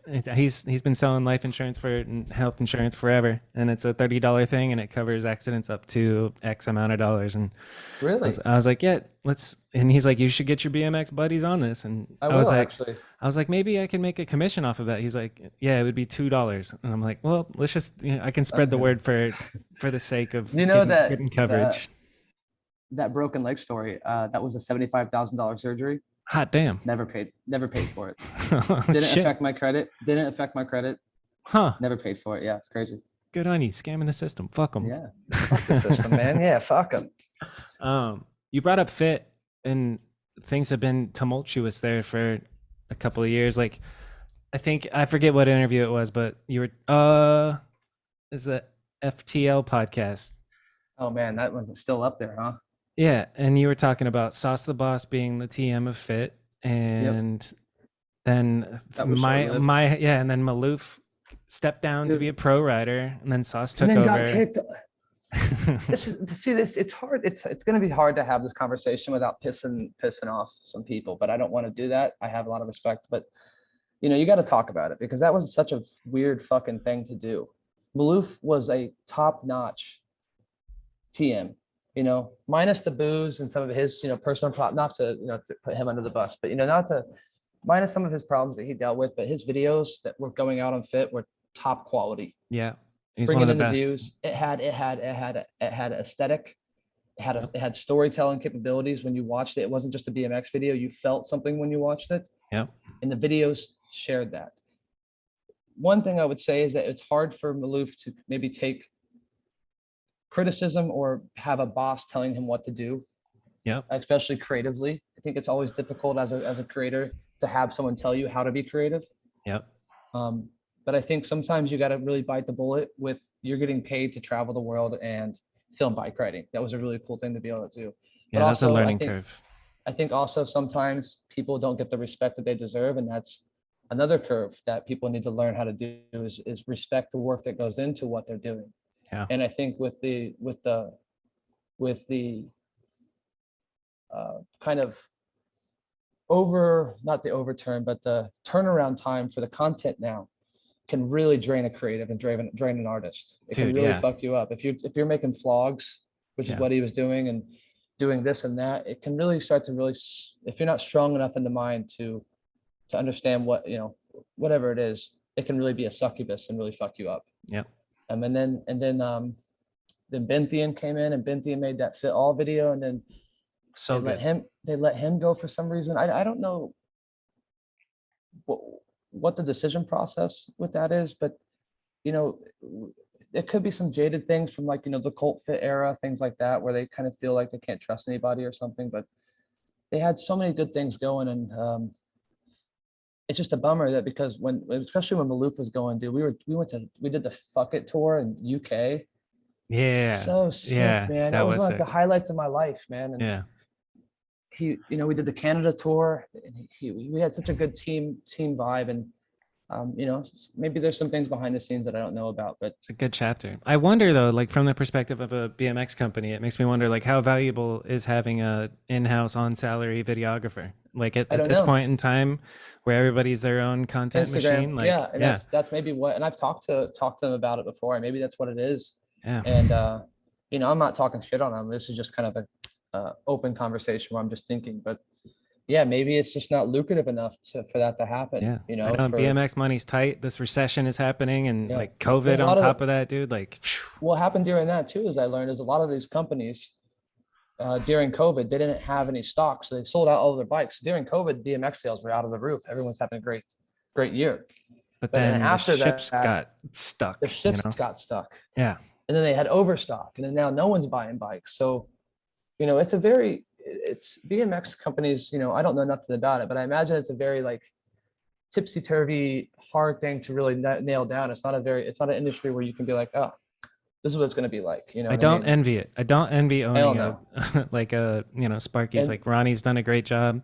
Robbie, oh yeah, Chris, Moeller's been doing it. All of them, they've been doing it for years. The pivotal ones, but it's just like that's a lot of stress and trying to make money out of this in a core way too, like without, like becoming I don't know, not to. Well, there was a lot of things too that maybe fit, dude. And I've told them this, like, given the, they kind of get on me a little bit for not promoting as much as I should, and I get it, and I should. But I don't really have any. I don't have a pro model bike anymore. I don't have I don't have anything with my name on it anymore. And that's what I wanted to be, was a pro rider. And what do I have to promote anymore? Yeah.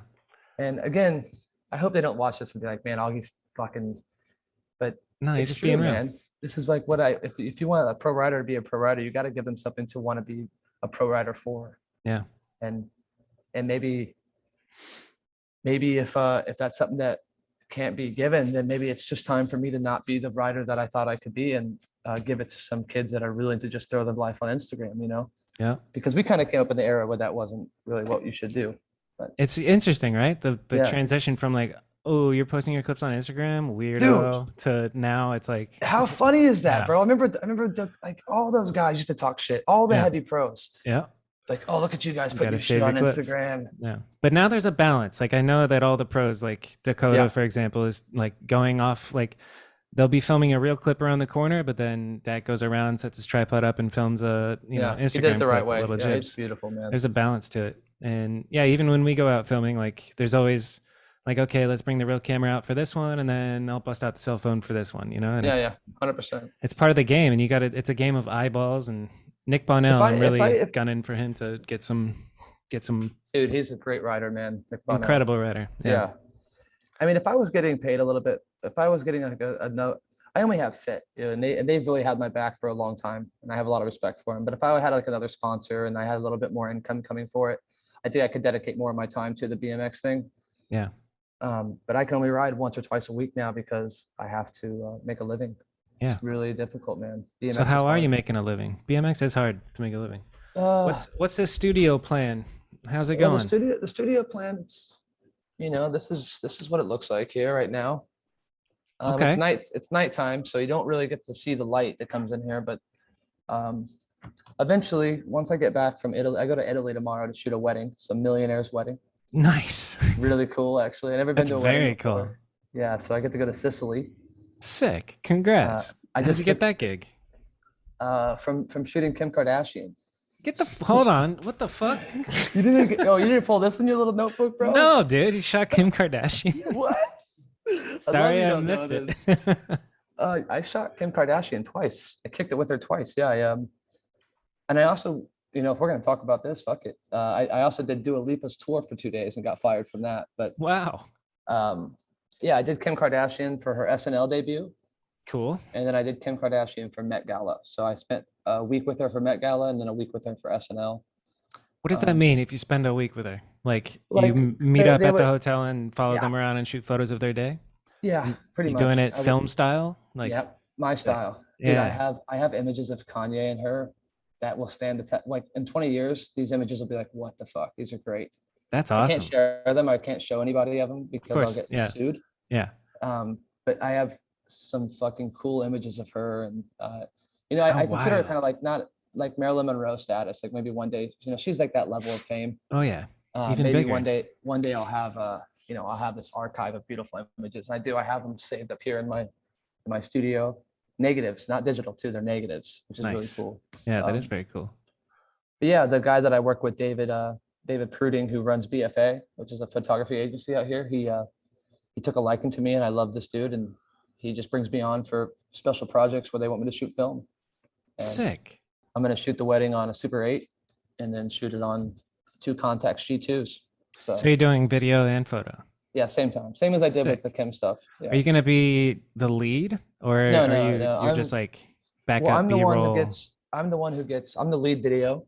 Okay. And it always goes hand in hand with like backup photos. Like I don't want to do structured portraits. I want to shoot like images of like people in the bathroom getting fucked up. Yeah. And that's what I'll be doing. I'll be shooting like party images for them to have for their archive, Sick. images that I'm also proud of. Like I'm not a wedding photographer. Yeah. If you're going to hire me, that means you're going to get my type of imagery. And that's what's beautiful about being able to do that. Yeah. That's awesome, And, man. that's like, I made like $5,000 doing that. So I'll get paid 5 racks and I'll live off of that for till the next one. Yeah. I'm very Sick. frugal. I'm very Yeah. frugal these days, Bobby. Good for Very you. frugal. I'm trying to be very frugal myself too. I just like grocery shopping, and I'm not going to eat out for however Well, you long see, I can. I eat out. I eat out pretty much every day. It's cheaper for me, honestly, Yeah.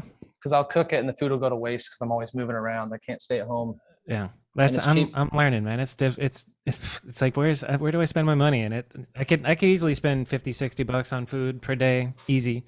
Oh, that's crazy. Yeah, like but I spent $20 today. I got $3 dumplings and then a $15 burger from Five Guys. But that's a specialty for me. nice. That's a I party. wanted the energy for this podcast. Hell yeah. Carb up before we talk. But yeah, the studio, by the way, is going to be. I'm going to start doing model shoots in here at some point in the Okay. near future and get some stuff rolling there and build my portfolio up with that. How do you market to start? How does one start a studio and get business in there? Just Well, I have a your lot of network? yeah, a lot of my friends are models. I have a lot of like a lot of people that want to shoot with me, I just tell them no because I haven't established my style yet. I'm afraid to get them in here and then fail at it. So I wanted to wait until I get really, it's basically finding your light. When you try to become a fashion photographer, you can't really tell a difference between who shot that portrait and who shot that portrait. Yeah. So my journey as a photographer is to find my light, and I've kind of finally figured out and visioned myself on how I want to shoot in the studio. And now I'm kind of ready to like branch off and say, hey, come to the studio and I'll do test shoots with new up and coming models and be able to curate my own stories around it. And then and then once you start doing that, you share them and people think, oh, you start shooting. And I also do some big fashion shoots with some companies sometimes. What do you mean when you say find your light? Are you talking light as an inspiration or literal light style?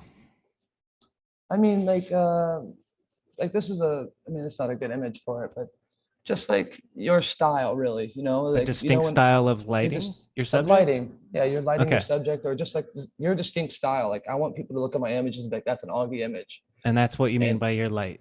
Yeah, but your light. It doesn't necessarily mean the light itself. Literal lights. Yeah. It's just finding your, the way that you want to shoot.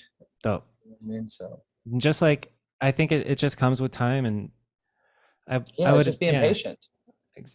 Patient and yeah, that's the other thing is like the artistic process. There's no right or wrong way to do it. Like, but no. I was gonna say this earlier. Like jumping in and into doing a vlog every single day, and like the crash course into videography and like an eye for stuff. Like, talk about like way better than college. Make a vlog every day for 60 days, and then you're gonna be a professional videographer. There's a way to do it too. I mean, there's some people that just don't have composition, bro. Yeah, that's true. There's some people just really don't know what composition is. So, yeah. But if you really wanted to learn how to tell a story, try it for a week. Wake up a day and just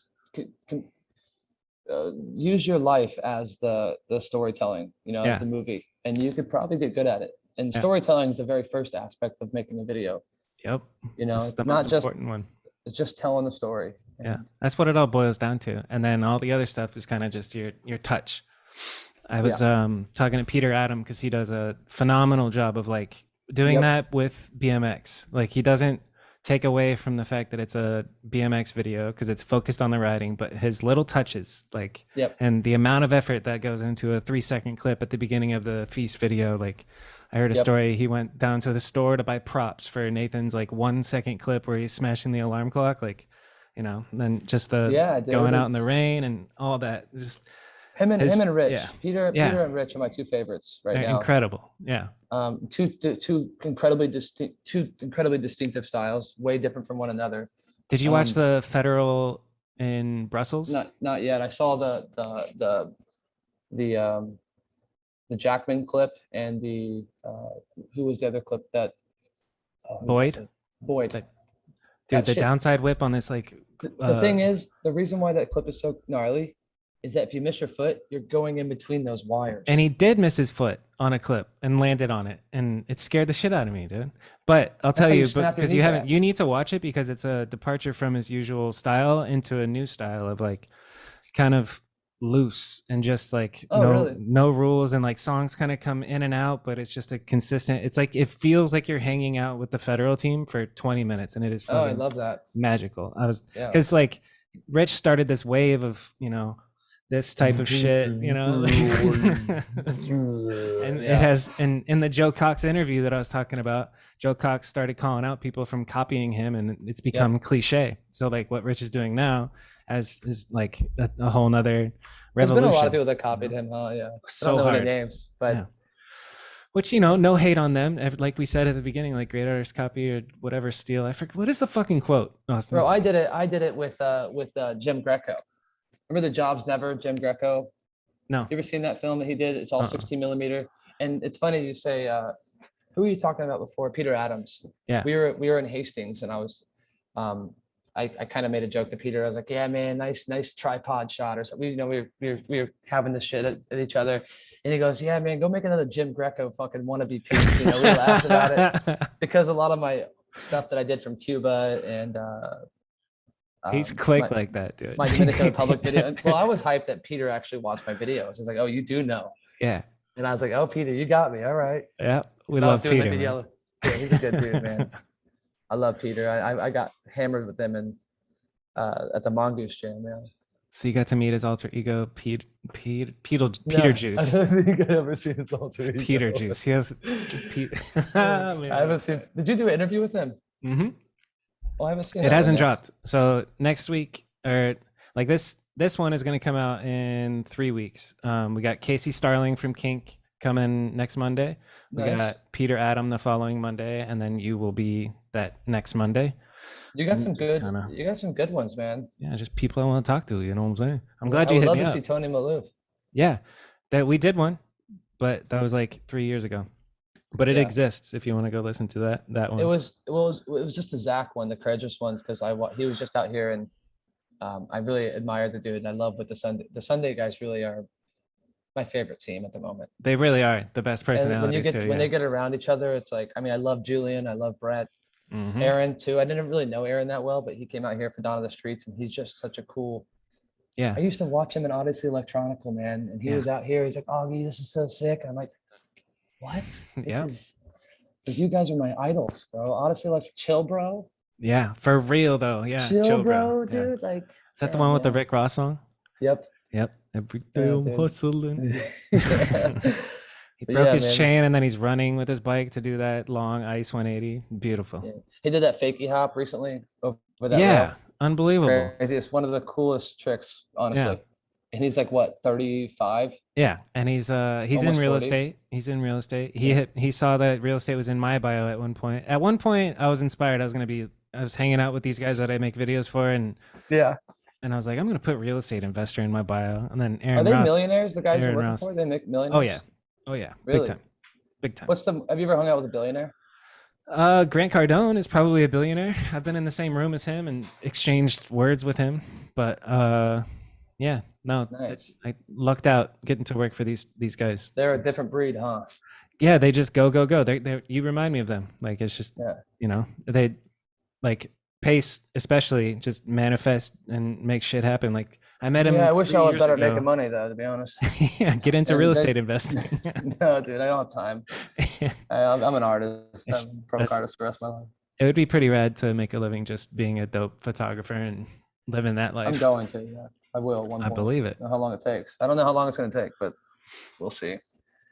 You want to talk about your dog? Tell me about your dog. Tonka truck? Tonka Truck, is that your dog's name? Yeah, Tonka truck, man. He's a good dude, dude. He just got back from the vet. He had an eye infection. He had an eye allergy, but he's the coolest dude. I wish he was with me now. But I'm in Red Hook right now. I don't have a great lighting in my apartment, so I rode over here not only to do the podcast, but also I need to finish up today's video. So I came to the studio and just kind of did some other things, Nice. just because the lighting here is a little bit better. Yeah. But it's like a 15-minute bike ride. Good for you. That's fucking that's- awesome, man. But Tonka truck, man, I rescued him when he was a month old in Los Angeles, Okay. and he was this small, bro. His Yeah. dad was like the Sandlot dog. Mm-hmm.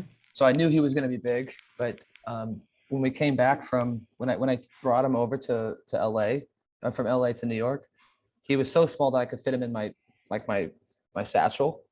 So when I got my ticket, I got him past the ticket agents without them charging me for the dog. Nice. Obviously, when you go through TSA, they know the dog's there. They didn't give Yeah. a fuck. It's the ticket people you got to worry about. Nice. So we get him on the plane. We're having a red eye. This dude don't know this guy from squad. I don't know what he's eating. He shits on the plane, bro. The gnarliest shits, bro. I'm talking watery, gross shits. Ugh. And I'm like sleeping. I smell it. He goes, he's wallowing in it. He's wallowing in his shit in his bag. And I had to take my sweatshirt off, wrap all the poop up. I look back and Everybody's looking at you. everyone's looking at me going like this. They're like scolding me, and I had to like take him to the restroom, wash him off in the little sink. Yeah. But yeah, now he's about 3 years old, and Dude, that's a shit in the core house, man. life memory right there. dude, you want to piss some people off on an airplane? Yeah. Bring a Bring a dog on there baby. and just let him shit. That baby might be too, yeah. worse. No, like you want to piss people off, bring a baby. You want to make them extremely mad, bring a dog and have them diarrhea. all Because over the babies place. can poop in a diaper. Dogs shit. Yeah, yeah, for real. Yeah, but it babies is. cry, so maybe it's a It evens I hate out. people who get mad at babies on plane, bro. It's not their fault. Yeah, it really isn't. Just put some headphones in. Get some good headphones. Buy a first class ticket.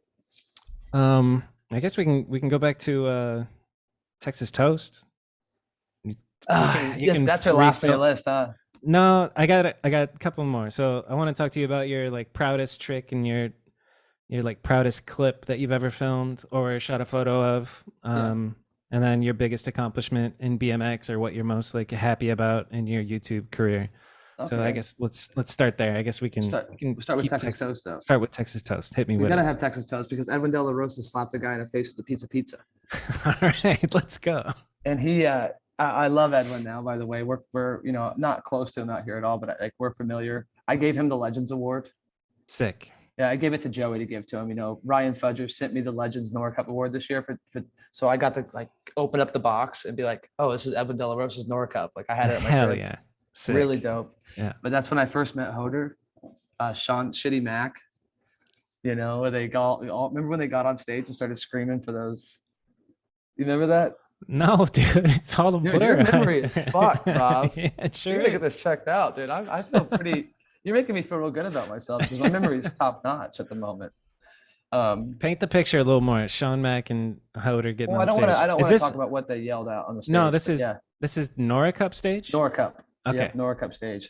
Okay. This is when I first met Nathan Williams, Corey Martinez. Okay. Like, oh, dude, that was such a. I won't go into more details of like, because we were all hammered, drunk, but yeah. Joey. Oh, I remember what they were screaming about. Okay, got you. Yeah, yeah, that was fun. Yes, no, I remember. Remember, was it Nora Cup? The after party, not Nora Cup, but the after party. That arena. I remember I never met Garrett Reynolds or Ty Morrow, and I helped Garrett Reynolds open up his thing to go buy booze, like the Nora Cup. No, maybe it was a Texas Toast Award after party. Okay. So Texas Toast, they give you like a jar of money. Okay. And I remember being at the after party and like helping Garrett Reynolds. Like this is amazing to me. I was like, I'm helping Garrett Reynolds open up this thing. He's buying me drinks. Ty Morrow just dapped me up, like. Yes. And I remember this might have been where I got pink eye, but Joey Mata, we got so drunk. Tony Maloof left us. Remember we all had to sleep on top of the van. Yeah. Did you sleep on top of the van with us? No, I remember. Oh, dude, yes, I found a Tinder date and went and crashed at her place. Yeah, and then so you came went back in the morning. Yeah. So Joey Mata, Matt Osborne, all of us had to sleep after the party. We were the only ones out there in the parking lot because fucking Maloof had the keys. Yep. And he bounced and he went off with some broad too. No, he went and stayed at a friend's house. You should ask him about this story. Okay. And he has a whole other story that would blow your fucking mind. But I remember Joey Mata slept on top of the van. I slept on the floor of. Is this the year that Mediocre got nominated? Is that? Maybe. I remember going out to Texas. Okay. Okay. Yes. That's why we went. Yeah. Yeah. And but yeah, Joey Mata took me by my feet and spun me around and did hopscotch over me. Yeah, dude, that was crazy. I think I got pink eye from that actually. That's funny. Texas Toast is crazy, man. Yeah. Just living the ratty BMX life. Part out where he slapped the guy with the pizza. I think he'd vouch for that. I don't know. Give me a bite of your pizza. He goes, no, man. Slapped him. That's beautiful. You don't know who Edwin is. You got to respect Edwin, man. Edwin's a G. Yeah, for real. Yeah. Who goes up to Edwin De La Rosa and says, "Give me a bite of your pizza"? No. Edwin went up to the kid and asked for a bite of his pizza. Oh. Edwin took the pizza and slapped him in the face. Well, listen, we were all drunk. I don't want to throw him under the bus or nothing. He's a great dude. He's doing really cool shit. He shot the GX 1000 ad on film. Sick. So he's really close to those guys. Rat Kid was in it. Dope. Yeah, dude. Edwin's a G, man. And I'm stoked to be able to call him somewhat of a friend, I gotta look up Edwin GX 1000. Yeah, you'll see Rat Kid in there. It's like just some point and shoot photos. Interesting. He has an check NFT. it out after. He has an NFT out. Edwin does. Dope. Yeah, he's a cool dude, man. Do you fuck with the NFT world? I don't have the time to do it right now, man. I'm just trying to get my shit together at the moment. So I don't even understand what I would want to do if I did an NFT. Dude, the thing is, man, is that as an artist, you hop in to do an NFT, you're not an established artist yet. I want to be established. Like I want to go to the trenches. It's just like BMX. Yeah. Put me through the fucking trenches before I go and really take anything Yeah. more from it than I deserve. You know? It seems like, once you learn, because you and I both have learned the process of, climbing your way through a scene and like establishing yourself in an industry. And that experience alone is so valuable because you can take that and apply that to your modeling career or your photography career, my outside videography career. Like you kind of understand how it works, and it's pretty cool. I think, at the end of the day, you realize everybody's just a person, and we're all trying to get by, make money doing something we like doing. If you're lucky, and then. And that's the cool thing is if you can do things that you like doing and make money from it, that's like the fucking dream. Yeah. Because I will not ever go back to working for somebody else. I'll fucking pack my shit up, take my camera, and document me traveling around the world broke as fuck before I go and work for somebody else. Yeah, and then something good will happen again. I love that. Yeah, don't fall into the fucking the trap of what they tell us to do, man. Yeah, you know what I mean. I agree.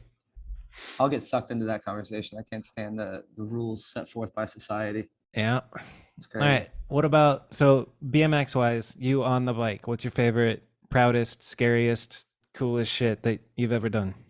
One of my favorite tricks is the 180 through the tree. Yeah. That I showed you a photo of that Jeff C shot. One of those reasons why that is because Jeff C shot it and I love him. And two, Dylan Lloyd trucked it through the tree, and then remember what's his face, the New Zealand cat Jono whipped through it. Yeah, unreal. So that was just like such a legendary session that I was a part of, and that was really meaningful to me. But what else did you ask? My favorite trick? Yeah, your proudest, or clip, or like proudest trick or clip is what I wrote down. But that 180 is pretty good. The 180 definitely. And then the Tony Maloof has this clip no one's ever gonna see, but the that high school down in Hollywood, Fairmount High School or some Fremont High School, there's a big 22-stair rail, and at the very end of it, it's a yellow post. So instead of going to the left of it and like pulling off, I went down the 22-stair rail, then hopped over. So it's like a down rail hop over. It's so gnarly. Had long hair. Tony Nair was there. Like all these dudes. Again, it's not just about the trick. It's about the people that I respect that were around me. Yeah. And I tried it for like an hour, dude, just getting bodied. And then I just fucking landed it. And it was just such a beautiful moment. But it's a magical feeling. Maybe we can just have Maloof send it through to you just for the sake of this. No, you just got to manifest 1235 coming out. It will. You just got to keep believing, man. Don't stop believing. I fucking agree. Maloof, put it out, baby. Maybe it'll resurrect my BMX career. And then YouTube or outside of BMX, like what's your proudest accomplishment? I mean, you shot Kim Kardashian. That's pretty dope. I mean, it's pretty cool, man, but I don't think I have my proudest moment yet within it. I mean, I put my book out. I put my photography book out during COVID. Cool. But that wasn't really that as exhilarating as I thought it would be, just because I kind of, again, putting photo books out, you can easily do that stuff. You can easily just pop in and put your photos into a book and do it. But as I've grown as a photographer, I learned that, you can curate your images, you can pick the best of the best. And I don't think I've hit that moment yet shooting Kim was cool, but dude, they're just another people. Yeah. Kim's just another fucking person who takes her money and hoards it away and is going to die with it there, and her kids are going to have it, and the Kardashian kids are going to be famous, and it's going to be a never-ending fucking cycle of Kardashian hell. I think she's doing some good stuff, dude. I don't know, bro. I love shooting photos, but I don't know about the celebrity end of it. Those maybe she is. She's not going to watch this. Yeah. She's doing good stuff. Yeah, Kim's doing great stuff, dude. Well, from what I heard, like she's doing some prison reform stuff, and I think that's probably could all just be PR, Yeah, dude, it's all PR. Maybe she does watch this. I never get hired by her again. Oh, dude, imagine. Hi, Kim. Before we go. Yeah, I got hired to do Dua Lipa's tour, to direct her tour documentary. Amazing. Right? Yeah. So really great opportunity. $150,000. Beautiful. 7 months. Right. I was gonna be on the road with her. They hired me. They came to New York. I did Madison Square Garden. I did Washington, D.C. And on this tour, I spent one day on the tour bus with like she had another photographer, Mm-hmm. and we had lunch at Madison Square Garden. This photographer asked me, how'd you get this job? And I said, it's from Kim Kardashian's shoot. She goes, can I see the images? I was like, I'm not allowed to show them to you. I'll get sued. They're on my computer. I'd rather not show them. And they go, oh, yeah, I understand. Fast forward, we come back to Newark, New Jersey. So the next stop was Newark. So after Washington, Newark. I get a phone call from my agent and they go, hey, Augie, bad news. They're not going to move forward with you. I'm like, whoa, what? They just told me I was like on this tour for 7 months. Like I just went and bought $1,000 worth of film. Like I'm good to go. And they go, no, they're worried about you and your legal battle with Kim. What? What? Legal battle? I was like, legal battle with Kim? Like, what the fuck are you talking about? And it turns out that the photographer didn't like me being on the girl photographer didn't like me being on there. Huh. And I think it was too, that was a straight white male. They didn't like that because everyone else on there was gay and I was straight, and I was getting really close to Dua over the first 2 days. Like we were discussing how we're going to do this, and they fucking fired me, bro. Damn. From Dua Lipa's tour, dude. Talk about like high to. Oh, bro, I couldn't get off the couch for 2 days. I was depressed again. Yeah. It was life-changing money, bro. I hope that she watches this. I hope that photographer somehow comes across this and realizes that she fucked some stuff up. Oh man, dude. Shit. What's in the? You just did 24 so far. How far are you in this 60-day challenge? So the videos haven't been congruent. Is that the word for it? They haven't been like consecutive. I've kind of fell behind a couple days, so yeah, they're not as they're pretty much every day. Maybe I missed a couple, but yeah, I'm gonna keep doing it until I'm sick of it, to be honest. That's dope. I'm excited to see the ones that you dropped from your trip to Sicily. I mean, that's a whole nother chore on top of going to shoot an actual wedding, but documenting it and releasing stuff. That's the beautiful about shooting this stuff, man, is that you shoot it, it's gone. I don't have to go on my computer and do work. I just put it in my bag. That is beautiful. I get home, so I don't have to do much work. Yeah, dude, I'm gonna start doing my Instagram Reels work in film. Shooting it all 16. Yeah. All right, boss. Give me some tips about real estate. Can you imagine? That would be a viral. You should try that one day, actually. Just I would love to bring mixed mediums. I've seen a trend that's kind of going off where like little pieces of an image come up and then the rest of the image comes in and fills it. It's a video of photos and it's just like I'm sure you've seen it. It's a, moving collage and it's kind of appealing and it all looks cool and makes me want to get a film camera or take photos that I've already shot and like convert it to a film look and mess around with that type of stuff. You got to get a film camera, man, because these, like this guy here, these guys, they make these photo books, bro. And it's so cool to have these memories of these time periods, bro. Like, look at this image. Oh shit. Yeah. It's just powerful shit, man. Damn. Yeah. What is that? This is Ed van der Elsken. He's a Dutch photographer.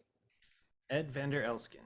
Oh yeah, bro. He it's just kind of timeless imagery. Like, look at this shit, man. You can't. Yeah, for real. You know what I mean? When is that from? I want. This is from, I think it's probably from 1959, 1966, and 1988. That's crazy. I was just looking at this colorized footage of Paris in 1900 and I was like blown away. Yeah, dude. Humans will be humans, Yep. The problem now, dude, is that you have people wearing too many colors and too many logos on their shirts. It takes away from the image. True. Yeah, we dressed all uniform like 60 years ago. There was no Nike t-shirts. I'm about to get on that tip. I only wear plain clothes anyway, all vintage recycled clothes. I can't buy new shit anymore. I feel too bad about it. I don't rock logos unless it's my shit, And they pay you. Or my boss's shit. Yeah. How long did we do this for, Bob? How long was this time? It's been an hour and 50 minutes. Not a bad combo. You have anything else on your to-do list there? I want to know, some, like, that's a first Ed van der Elsken. What other inspirations do you have photography-wise that I could take a look at? Dude, this is like the fucking god of street photography. He's the one who started it, Henry Cartier-Bresson. Henry what? Cartier-Bresson. You never heard of Henry Cartier-Bresson? I may have. Oh man. Yeah, dude, he's one of the best. He's He's the best. He's the one who did it. Who's the one that shot street photography in New York of just like people, and he's really famous for it? Is that him? Is he new? No, old, old, old, and he's still doing it, I think. And he Bruce just walks. Gilden? Maybe that could be Can I it. get? Do we have time to grab the book? Yeah, go for it. You got to see this guy. This is Bruce Gilden. Bruce Gilden.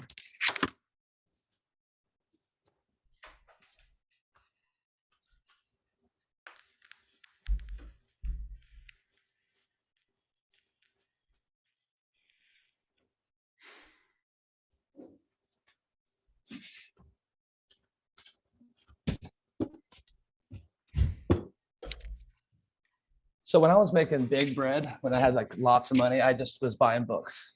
Sick. So I bought this one. This one's crazy. This is like going to be worth a lot of money one day. It's a Gucci book. A Gucci book. Yeah, look at this. It's called gold. Ooh. It's velvet. Beaten and blown by the what? By the wind. I don't open this Beautiful. up too heavy, Dude, yeah. but I try to keep this one. This is like, I shouldn't have even brought this out of the bag. But this is his photography from Japan. And he like went and documented the Yakuza back when they were still present. Bro, this shit is like, Whoa. Whoa. dude, wait, there's even Yeah. like his shit. He had like super slow shutter speed. That's interesting. Oh man, there's a whole world of like that's Yeah. just like the photography. Street photography is closer to as close as I ever got to street riding, I believe it. Yeah. and it's with only could with see that. film. Only Yeah. with film can that be achieved because you don't get to see the fruits of your labor until you go back to your development. You scan it, you get to see the image. It's like Yeah. landing a trick, really. How many shots are on a roll? 36. So you gotta, like, you're not. You gotta just click I'm and pretty- then I'm pretty, move on to the next moment. Depends on if the you know, if the scene's opening up to me and I can really get in there and get a better shot. Yeah. This dude, Henry Cartier-Bresson, I just finished his biography, and he was very much, he would not shoot 1 or 2 frames per scene. There's only a couple times he ever shot 2 frames. Yeah, he was always like very composed Just one. and one shot, and then his images have really stand the test of time. That's beautiful. Yeah, Yeah. dude, you can see, I mean, it's like this is probably why my BMX career is going to probably end very soon, is that I care more about photography than I do BMX, but And that's I okay. love BMX. Yeah. It is okay, man. Yeah, it is okay. But And we can't beat ourselves up for like living lives. We're getting older. How old are you now? Almost 30? years old. 30? I turned 30 June 15th in Paris, France. Hell yeah. Well, happy late birthday. Thank That's you, crazy. man. Yeah, 30 is It's weird a getting old, huh? big one. Yeah, 30 is a big one. I was like 28 and a half, turning 29 when I started realizing, oh shit, I'm going to be here for a while. I got to start taking care of myself, you know? Like it's pretty. Yeah. I hope I hope it all pays off, man. I just It will. 30's a good year. Yeah. So The 40 is the new 30. So we're chilling. well shit, dude, the way technology is going, man, I imagine we're probably both gonna live to be 120 or so. Yeah, that's pretty wild. I Or swear, I think we all get wiped out like you said. and that's a blessing in disguise right there, baby. You will live in a pod and you will eat bugs. You will own nothing and be happy. Dude, how do you know? The great Don't worry reset, about it. Don't dude, worry the about it. great Don't worry. reset, We bro. don't need to talk about that. The great reset. All right. What are you shooting your vlogs on, or what are you shooting your videos on now? Not film. I've had this camera for 6 years. Lumix. Thailand was filmed on this GH5. Look at this thing. Sick. Yeah. That still holds up, man. Dude, this camera, bro, I shoot at 4K. Yeah. It's great, man. Beautiful. Yep. Shoot it on GH5.